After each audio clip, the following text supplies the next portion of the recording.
right, welcome to part 2 of my project to make a set of pewter elk antlers. So in part 1 we made the parts, the model for the left and right antler.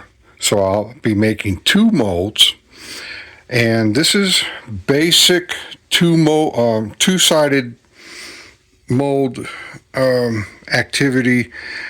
I've got other videos that shows the whole process, but we're going to do it again on this one because it is this part, this model is very tricky. We have to establish a parting line, and first of all we have to decide how we're going to do that. But what I'm going to do is establish a line that goes all the way around, midway through the piece. So what we have to do is build up clay behind that, and without a doubt this is the most tedious part of this whole process, but we're going to show it time-lapse, sped up, however. So as you can see, I need 2 molds. We start by establishing a layer of clay, roll it out, and we cut it to size to fit inside our chosen dimensions of the frame, and that works as the bottom of the first half of the mold. So we've got to seal this up by spudging all the way around and getting the clay up against the Legos, and then we'll build the Legos up and we'll start establishing the midline. All right, so I've already drawn out the dimensions on this other half, so I need to go ahead and we'll cut that now.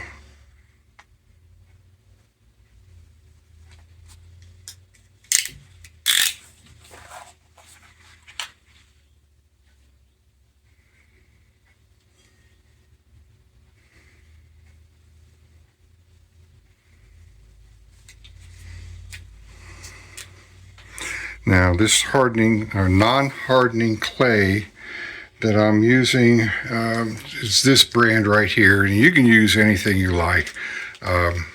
It lasts forever, and I keep reusing it. This is called Plastilina, and you can get it at a craft store. Just ask for non-hardening clay.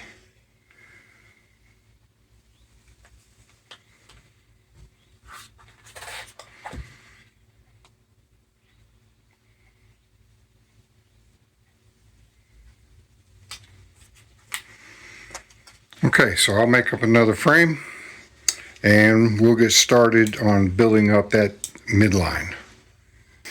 Okay, so I need to seal up this gap right here between the clay and the Legos, because I'll be pouring liquid silicone on there and you don't want it to run out. So we need to seal up this gap all the way around by spudging, pushing the clay up against the side and smoothing it out.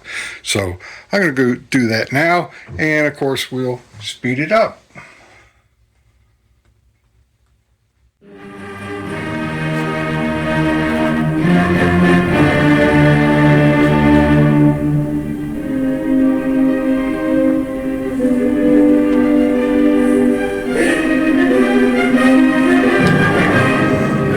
So we did that all the way around, sealed it up, and I might trim a little bit here and there, but this part's not really that important other than the fact that you need to seal the bottom of the mold.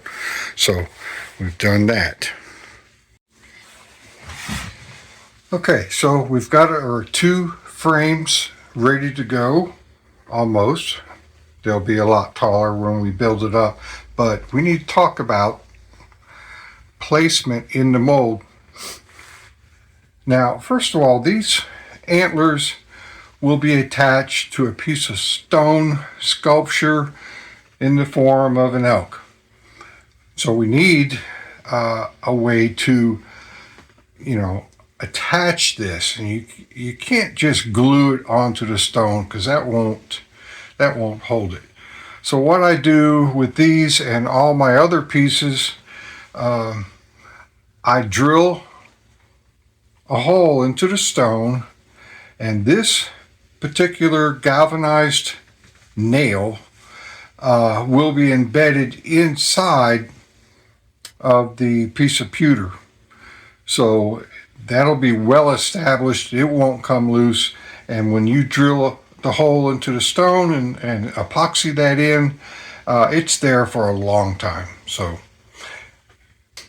next we have to figure out where we're going to pour or locate the sprue. Now the sprue is the opening that you pour the molten metal in, and it disperses into the rest of the mold from there. So I'm looking for the best way to set this. I also have to take into consideration a flexible air channel that will run right along the tips of these tines here, and that will, when it's poured, that allows the air to get into that air channel and it will escape someplace else on the mold top. So I think something probably like this. The nail will be situated, in a groove in the mold, and then the sprue will come in from the top here right onto this corner. So what I have to do now is to build up clay around this whole piece and establish that midline.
Okay, so you can see we started packing the clay in behind the piece to support it and to start establishing that midline.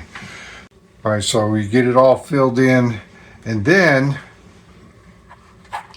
it'll come out sort of like this. I've got it packed in pretty well. I got a couple other things to do. I need to finely tune that midline, and I do that. I don't know if I can get it on camera very good, but these little bamboo sticks come in real handy because we're going to score that smudge line, and it will remove and seal right up against the part. Now, I'm going to say this, the more time you spend on doing this one step, this smoothing out the parting line, it has to be as perfect as you can get it. Well, maybe not perfect. There is no such thing. But the The more time you spend doing this, the better it's going to turn out, and the less cleanup you're going to have in the end. Because after this is cast, this line here is the one vulnerable spot for having to do cleanup. So, like I said, this is the most tedious part of the whole process.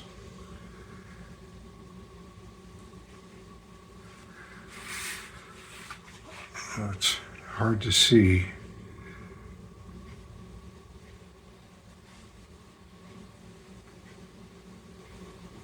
We get this established real nice, it'll last for many pours.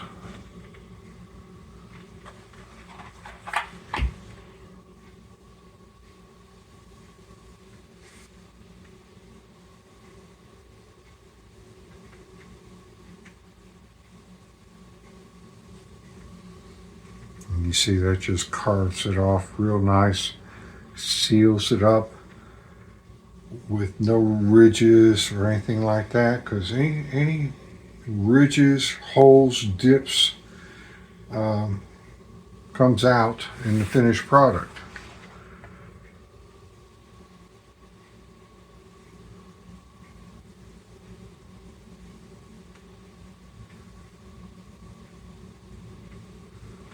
All right, so you get the idea. We do this all the way around, and when we get that done, I'll be back. Okay, so I've got the midline established pretty well. It's as clean as I can get it right now. So what I need to do is go ahead and run in the air channel. Now, a lot of times I've got a number 10 wire that is really stiff, okay? And that works good if it's flat, you know, where I've got to lay it.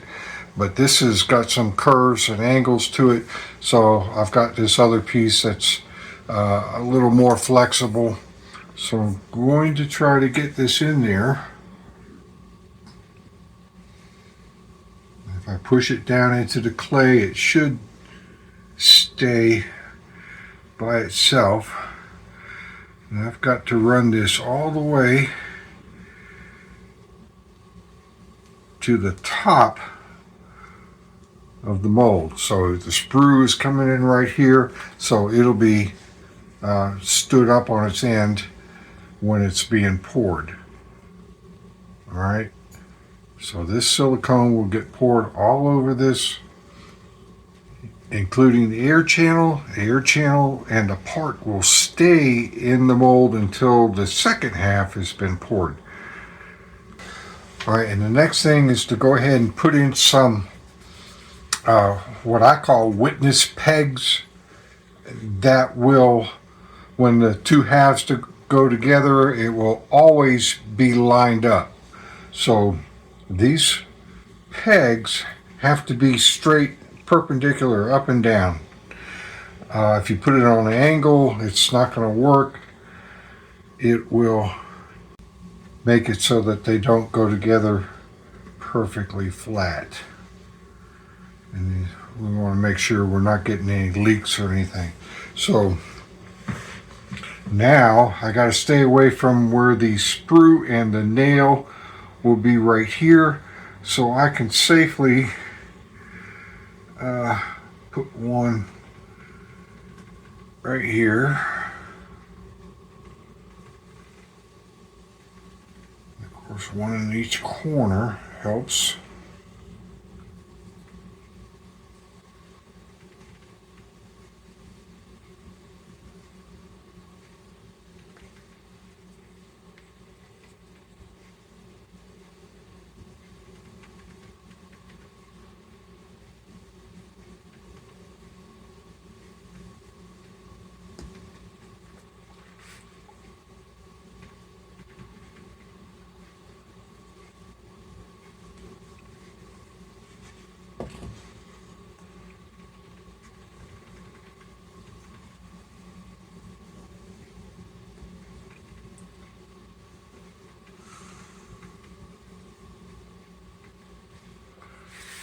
can't get one in that corner. I can get one over here.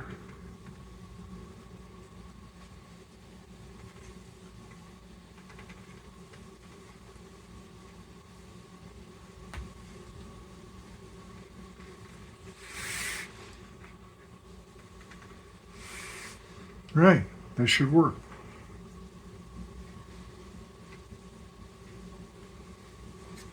All right, so now we build up the rest of the frame with the Legos. And then we'll be ready to pour.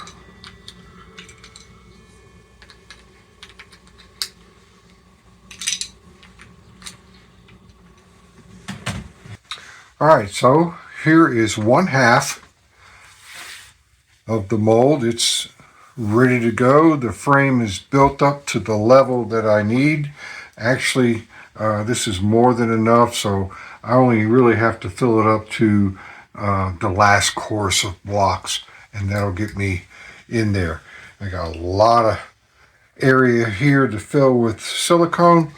So I've got scrap pieces I might drop in there that help save some of the volume of silicone needed to fill this. So that will be next on the agenda. We'll go ahead and get this ready to be poured.